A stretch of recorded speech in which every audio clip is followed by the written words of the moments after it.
Bonjour à tous, dans cette vidéo nous allons apprendre les fondements de l'électromagnétisme en répondant aux questions qui reviennent souvent et qui peuvent vous aider à mieux comprendre et à résoudre les exercices. Des questions comme quel théorème utiliser pour calculer le champ magnétique, qu'est-ce que l'élément de longueur dl, comment le déterminer et quelle est sa signification dans chaque théorème, comment choisir le contour dans le théorème d'Ampère. Nous allons répondre à ces questions et à bien d'autres pour clarifier les choses et lever les ambiguïtés. Je vous souhaite une bonne compréhension. D'abord, un champ magnétique est toujours créé par un courant.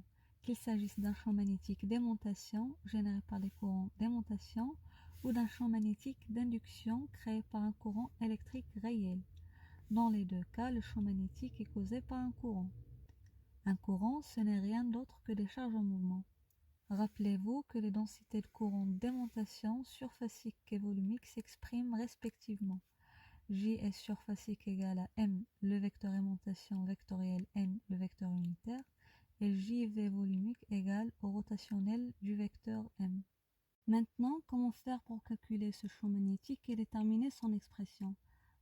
Il y a principalement deux méthodes pour le calcul du champ magnétique, soit le théorème d'Ampère ou bien la loi de Biot et Savart. La loi de Biot et Savart est plus générale, elle permet de calculer le champ créé par un élément de courant, tandis que le théorème d'Ampère est plus simple à appliquer pour des systèmes présentant des symétries très élevées comme des fils lents ou des solénoïdes. Cette loi de Biot et Savart nous donne une expression générale et directe pour calculer le champ magnétique, c'est pourquoi on l'appelle aussi la méthode de calcul direct. Elle nous dit que chaque élément de courant dl crée en un point M dans l'espace un champ magnétique élémentaire dB donné par la formule mu0 sur 4pi idl vectoriel pm sur pm à la puissance 3. dl c'est un élément de courant, pm c'est le vecteur qui représente la distance entre p et m, et pm c'est la distance entre le point P où on a le courant et le point M où le champ magnétique est créé. Cependant, même si cette loi directe est générale à appliquer, il faut noter que cette méthode a des limites. Parfois les intégrales qui en découlent peuvent être très difficiles, voire impossibles à calculer analytiquement. Alors, il existe une autre approche indirecte, celle-ci, qui nous permet de déduire l'expression du champ magnétique en calculant la circulation. Il s'agit du théorème d'Ampère, dont l'énoncé est essentiel. La circulation du champ magnétique le long d'un contour égale à la somme algébrique des intensités de courant enlacées par ce contour. Cette méthode est simple à appliquer, mais elle nécessite une symétrie importante dans le système pour que l'on puisse déduire l'expression du champ magnétique. En effet, cette symétrie permet de sortir le champ magnétique B de l'intégrale, ce qui est crucial pour obtenir une expression simple. Si cette symétrie n'est pas présente, malheureusement, on ne peut pas utiliser cette méthode. Remarquez que déjà dans l'énoncé du théorème d'Ampère, on a une indication sur comment choisir le contour. Il doit enlacer les courants, c'est-à-dire les entourer. Mais il y a une autre astuce pour déterminer la forme précise de ce contour que nous allons discuter dans les exemples qui suivent. Une autre remarque importante est que lorsqu'on rencontre dans une question des expressions comme à l'intérieur, à l'extérieur ou en tout point de l'espace pour calculer le champ magnétique, cela suggère souvent que le théorème d'Ampère est la méthode appropriée. En effet, ces expressions sont souvent des indicateurs de symétrie, ce qui rend l'application de ce théorème efficace pour calculer le champ magnétique. Alors, pour clarifier les choses, notons que le dl dans la loi de Biot et Savart représente un élément de courant, c'est-à-dire un petit élément de longueur où le courant passe. Tandis que dans le théorème d'Ampère, le dl représente un élément de contour qui est complètement différent. Et on a vu que le contour doit enlacer les courants, les entourer, et non pas se confondre avec eux. Il est essentiel de bien comprendre cette différence entre ces deux dl, car nous allons bientôt rencontrer un autre dl qui apparaîtra dans l'expression du courant et qui sera différent de ces deux. Passons maintenant aux exemples, en commençant par les cas fondamentaux du magnétisme, à savoir le fil rectiligne et la spire. Essayons d'appliquer les deux théorèmes pour le calcul du champ magnétique dans chaque cas. Pour le cas de fil, voyons si nous pouvons calculer l'expression du champ magnétique avec la loi de Biot et Savart. On a un fil conducteur rectiligne parcouru par un courant I suivant EZ, et créant un champ magnétique suivant Eθ. Vous pouvez vérifier cela en utilisant la règle de la main droite. Voilà, mon pouce indique le sens du courant. Le champ magnétique il est bien suivant Eθ, indiqué par mes 4 doigts. Vous pouvez aussi vérifier ceci en étudiant les plans de symétrie. Pour déterminer le sens du champ magnétique, il suffit de trouver 2 plans d'antisymétrie, alors le champ magnétique sera porté par le vecteur d'intersection entre ces 2 plans. Sinon, de trouver un seul plan d'antisymétrie, alors le champ magnétique sera porté par le vecteur perpendiculaire à ce plan. On peut donc déterminer le sens du champ magnétique indépendamment de calculer son expression. Maintenant, pour déterminer l'expression du champ magnétique créé par ce fil rectiligne avec la loi de Biot-Savart, on prend un élément de courant dl et on calcule le champ magnétique dB créé en un point M de l'espace. L'expression est mu0 sur 4pi IDL vectoriel PM sur la norme PM à la puissance 3. Il suffit ensuite de projeter le vecteur dl et PM selon le système de coordonnées choisi. Dans notre cas, le dl égale à dz et il est suivant ez, donc la variable d'intégration c'est z. Le vecteur PM peut être exprimé comme étant ph plus hm, donc c'est z ez plus r er. Et la distance PM égale à racine r carré plus z carré en utilisant la leçon de Pythagore sur notre triangle rectangle en H. On remplace chaque terme par sa valeur dans l'expression du champ magnétique et on obtient une intégrale qui peut sembler difficile à calculer, mais en introduisant un angle alpha, on peut simplifier le calcul et obtenir une intégrale simple à calculer. Finalement, on trouve que l'expression du champ magnétique créé par notre fil fini égale à mu0 sur 4pi r sinus alpha 2 moins sinus alpha 1 suivant Eθ. Et si le fil est infini, eh bien on peut déduire l'expression du champ magnétique en faisant tendre alpha 1 vers moins pi demi et alpha 2 vers pi demi. On obtient alors l'expression du champ magnétique créé par un fil infini équivaut mu0 i sur 2pi r suivant Eθ. Maintenant, question logique, peut-on retrouver ce résultat avec le théorème d'Ampère? La réponse est oui, mais attention, uniquement pour le fil infini. Et on doit retrouver exactement que B égale à mu0 i sur 2pi r. Pourquoi on ne peut pas utiliser Ampère sur le fil fini? Parce que le théorème d'Ampère, c'est un raccourci. Il ne marche que si la symétrie est tellement forte qu'on devine déjà la forme du champ avant de calculer. Pour un fil fini, le champ dépend de Z, de R et des angles aux extrémités.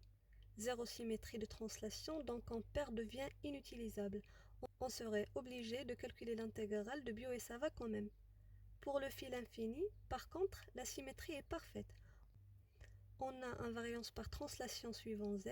Si je monte le long du fil, le champ ne change pas. On a invariance par rotation autour de fil.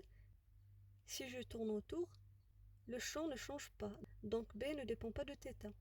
Conclusion, B ne dépend que de R, et la règle de la main droite nous dit déjà que B est dirigé suivant Eθ. Donc pour appliquer Ampère, on choisit un contour qui épouse la symétrie. Le meilleur contour, c'est un cercle de rayon R centré sur le fil dans le plan perpendiculaire au fil. Pourquoi ce cercle? Parce que sur ce contour, le vecteur champ B et le vecteur dl sont toujours collinéaires, de telle sorte que le vecteur B scalaire le vecteur dl égale à B dl. L'intégrale devient triviale. On pose le calcul dl égale à r dθ Eθ et B égale à B qui dépend de R suivant Eθ. Le théorème d'Ampère, ça donne que l'intégrale de B fois R fois dθ égale à mu0 i. Quand B est constant sur le cercle, on le sort et on retrouve que B égale à mu0 i sur 2pi r suivant Eθ. Exactement le même résultat qu'avant. Alors retenez bien l'astuce du théorème d'Ampère, tout est dans le choix du contour. L'objectif, c'est de choisir un contour fermé tel que sur chaque morceau, le vecteur champ B est soit collinéaire au vecteur dl, soit perpendiculaire au vecteur dl. Pourquoi? Car si le vecteur champ B est collinéaire au vecteur dl, alors comme on a dit avant, le B scalaire dl devient B fois dl. Le calcul de l'intégrale devient immédiat si B est constant sur ce morceau. Et aussi, si le vecteur champ B est perpendiculaire au vecteur dl, alors le produit scalaire entre le vecteur B et dl égale à 0. Ce morceau de contour ne contribue pas à la circulation, on peut l'ignorer. Et ça simplifie aussi le calcul. En résumé, un bon contour d'ampère, c'est un contour où on a pour l'angle entre le vecteur B et le vecteur DL, soit cosinus 0 qui vaut 1, soit cosinus pi sur 2 qui vaut 0. Et on évite à tout prix les autres cas où on ne sait rien faire. Passons maintenant au deuxième cas fondamental, la spire de courant. Une spire, c'est simplement un fil conducteur refermé en cercle, parcouru par un courant I. D'abord, le sens du champ. En utilisant la règle de la main droite, pousse dans le sens de courant, les doigts dans le sens de B à l'intérieur de la spire. Donc le résultat, c'est qu'à l'intérieur de la spire, le champ sort d'un côté et rentre de l'autre. On dit que la spire a une face nord et une face sud. Le champ est maximal au centre et sur l'axe, et il chute dès qu'on s'éloigne. Pour un point M situé sur l'axe de la spire, par symétrie, le champ B est forcément dirigé selon l'axe EZ. Maintenant, pour l'expression du champ, le problème c'est qu'on n'a pas de symétrie suffisante pour appliquer le théorème d'Ampère. On ne peut pas trouver un contour où le champ B est constant en module et parallèle partout. On est donc obligé de revenir à la loi de Biot et Savart.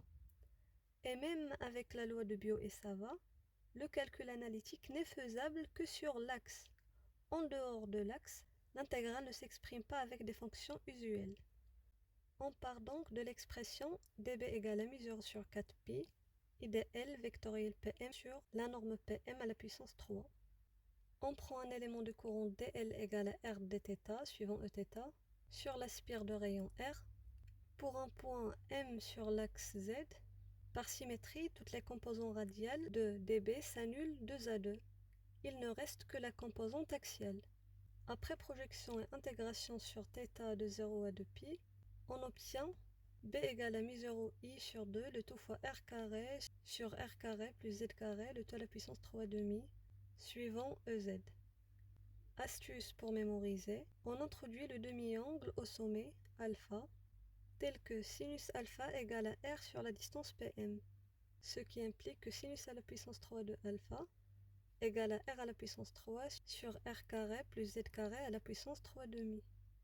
L'expression devient alors B égale à mu0i sur 2R, le tout fois sinus à la puissance 3 de alpha suivant EZ.